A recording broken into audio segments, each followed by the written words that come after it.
All right, team, we did it. You've officially conquered the world of split orders for WooCommerce. I'm Jazz here at Sleekr Digital.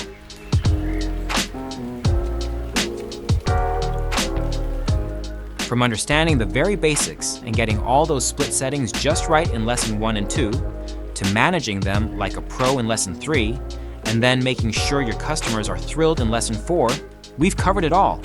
You are now a split order samurai. That's right, no more wrestling with those monstrous orders. You've now got the power to streamline your fulfillment, make life easier, and keep your customers happy. Talk about a triple win! So, go on, unleash those split orders and watch your store's efficiency take off.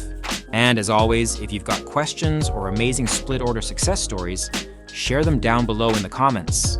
If there's any more WooCommerce wizardry you need us to teach you, don't hesitate to ask. And remember to hit that subscribe button to not miss out. Thanks for joining me on this journey. Happy splitting!